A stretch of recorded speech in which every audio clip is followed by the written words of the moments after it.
भारत में पहले फेज की जनगणना की शुरुआत हो चुकी है और आज तक यहाँ पर पहुँचा हुआ है रजिस्ट्रार जनरल ऑफ इंडिया के ऑफिस में।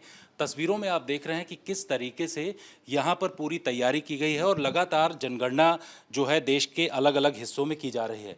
यहाँ जो अधिकारी बैठे हुए हैं पूरी तरीके से मॉनिटर करते हैं कि जिस राज्य में जनगणना की जो पहले फेज की प्रक्रिया चल रही है उसके लिए किस तरीके के कदम बढ़ाए जा रहे हैं।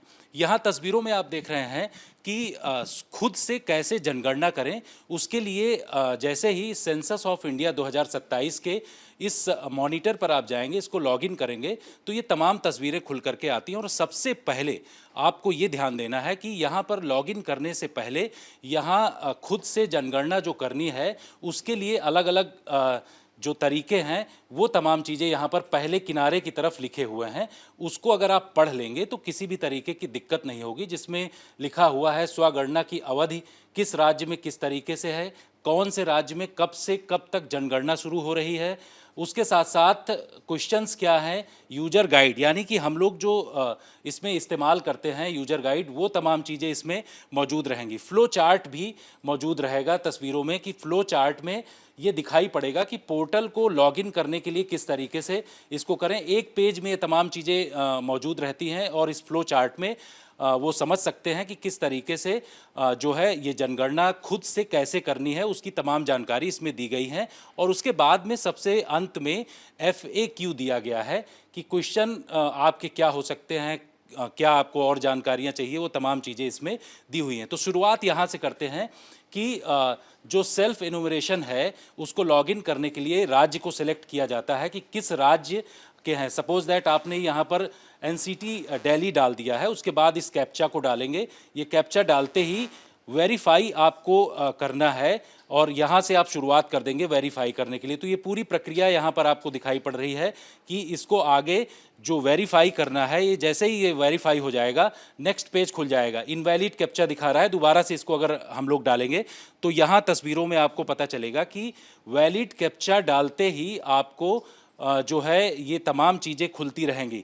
तो ये तस्वीरें हैं, ये पूरा आप देख रहे हैं कि जो रजिस्ट्रार जनरल ऑफ इंडिया उनका पूरा ऑफिस तैयार किया गया है और यहाँ पर जो है तमाम अधिकारी इसका पूरा निरीक्षण भी करते रहते हैं। यहाँ तस्वीरों में आप देख रहे हैं कि ये सारे ऑफिसर्स बैठे हुए हैं और इसकी मॉनिटरिंग भी लगातार की जा रही है कि किस तरीके से यहाँ पर जो सेंसस को वो भरा जा रहा है। नेक्स्ट पेज जो खुलता है उसमें ये जानकारियाँ रहती हैं कि खुद से अगर आप भर रहे हैं तो उसके लिए क्या क्या चीज़ें डालनी हैं। जैसे NCT दिल्ली के आप हैं तो इसमें आपने यहाँ डाल दिया। फिर उसके बाद जो name of head of the house hold वो डालना है, इसको सही तरीके से भरना है क्योंकि इसमें अगर आपने गलती की तो इसको मिटाया नहीं जा सकता है। इसलिए इसको शुरुआत में ही यहाँ पर दिया हुआ है कि इसको सही तरीके से भरना है। मोबाइल नंबर यहाँ पर डाला गया। ईमेल ऑप्शनल होता है यानी कि ईमेल अगर आप चाहें तो इसको भरें या ना भरें। फिर इसको वेरीफाई करेंगे।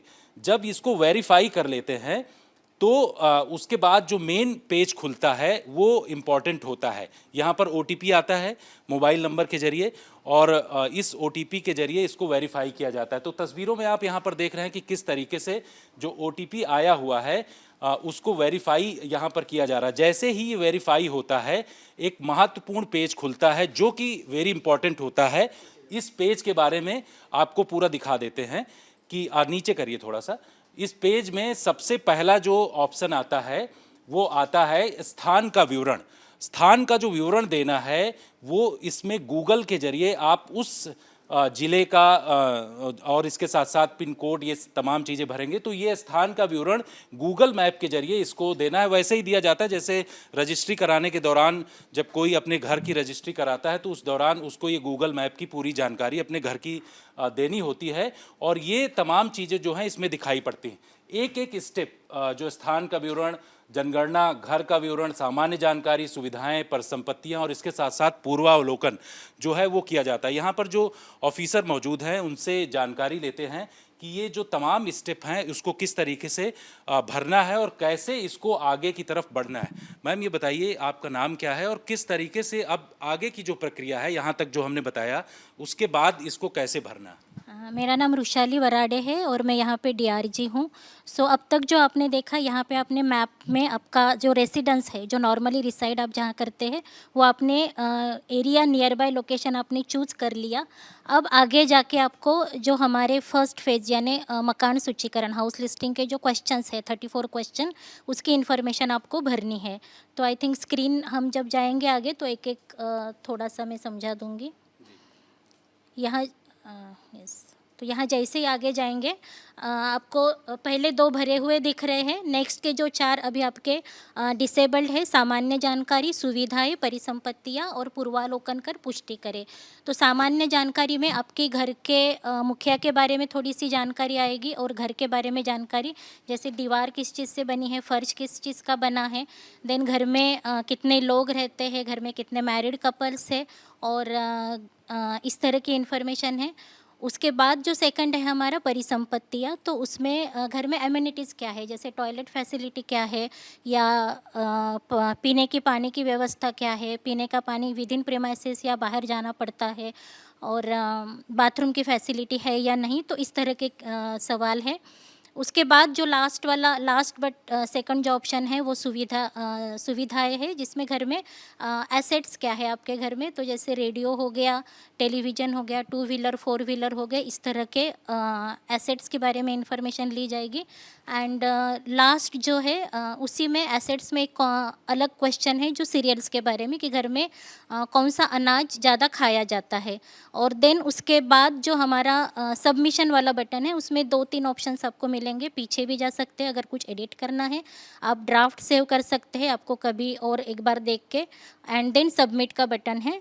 तो सबमिट करने के बाद एक रेफरेंस आईडी मिलेगा, जो भी घर इंफॉर्मेशन भर रहा है उसको 11 डिजिट का रेफरेंस आईडी है, एच से स्टार्ट होगा। एंड देन जब एक्चुअल हाउस लिस्टिंग हमारा शुरू होगा, घर टू घर जाके जो प्रगणक काम करेगा, तो प्रगणक वहाँ पे आएगा और head of the house hold से वो रेफरेंस आईडी लेगा। वहाँ पे उसके मोबाइल में ऑलरेडी इन्फॉर्मेशन सारी जा चुकी होगी बैकएंड से। सो वो एक बार जस्ट कंफर्म करेगा कि this information is correct, and then वो सिंक करेगा। उसके बाद वो हमारे सर्वर पे डेटाबेस में आ जाएगी। बिल्कुल। तो यहाँ पर आपने पूरी प्रक्रिया समझ लिया है कि किस तरीके से जो पहले फेज की जनगणना है उसको किया जा रहा है। अलग अलग राज्यों के लिए अलग अलग इसके लिए तिथियां निर्धारित की गई हैं। दिल्ली एनसीआर और एनडीएमसी के इन तमाम इलाकों के लिए जो डेट है वो अलग है। उत्तर प्रदेश के लिए जो जानकारी मिल रही है कि 7 मई से 21 मई तक उत्तर प्रदेश में इसको किया जाएगा। तो यहाँ आप तस्वीरों में देख रहे हैं कि तमाम जो ऑफिसर्स हैं वो मौजूद हैं और हर एक चीज़ को यहाँ पर मॉनिटर किया जा रहा है। इसके साथ ही बहुत सारे लोग इस तरीके के भी सवाल कर रहे हैं आज तक से कि अगर किसी भी तरीके की अगर त्रुटि होती है तो उस त्रुटि को ठीक करने के लिए किस तरीके से किया जा सकता है। यहाँ सर हमारे साथ मौजूद हैं। सर ये बताइए कि अगर किसी ने जनगणना में खुद से अगर भरा है और कोई त्रुटि हो जाती है तो उसको कैसे ठीक किया जाए? देखिए स्क्रीन में आप देख सकते हैं, ड्राफ्ट के रूप में सेव करें और ड्राफ्ट सेव कर लिया आप, उसका पीछे संशोधन के लिए वापस जा सकते हैं और जो जहाँ जहाँ लग रहा है आपको गलती किया है वहाँ आप दोबारा आप उसको चेंज कर सकता है। आगे एक बार फाइनल सबमिट कर दिया तो दोबारा आप चेंज नहीं कर पाएंगे। फाइनल सबमिट करने से पहले कितने बार चाहे चेंज कर सकता है। दूसरा सवाल ये है कि जैसे इसमें तमाम चीज़ें जो लिखी हुई हैं कि जो घर है उसके बारे में जानकारी देना, अगर किसी के पास 2 से 3 घर हैं, उससे ज़्यादा घर हैं, तो क्या उसको सिर्फ एक घर की जानकारी देना है या फिर उसको सभी घरों की जानकारी देना है, इस तरीके का? इस 100 घरों में जहाँ वो सामान्य रूप से रह रहे हैं उसी घर का के लिए उनको एनुमरेट करना है। बाकी जब प्रगणक जाएंगे वो बाकी उस एनुमरेशन ब्लॉक के अंदर जो भी मकान है सबका वो लिस्टिंग करेंगे और पूरा ब्यौरा वो दर्ज करेंगे। बिल्कुल। एक अंतिम सवाल, पहले फेज की जनगणना जब खत्म होगी तो उसके बाद दूसरे फेज की जनगणना के लिए क्या कोई तिथि निर्धारित की गई है या फिर उसके लिए बाद में मीटिंग करने के बाद समय निर्धारित किया जाएगा? ऐसा तो इसका जनगणना 2027 की रेफरेंस डेट है 1 मार्च 2027, मतलब 00 आवर्स ऑफ 1 मार्च 2027। उसका पहले पी फेज जो जनगणना का संख्या निर्धारण करना उसका फेज होना है तो फरवरी महीना में होगा। उसका हमारा जो एग्जैक्ट डेट्स है कब किया जाएगा उसका हम नोटिफाई करेंगे, उसका क्वेश्चन भी नोटिफाई करेंगे, तब एग्जैक्ट डेट पता चलेगा। बिल्कुल।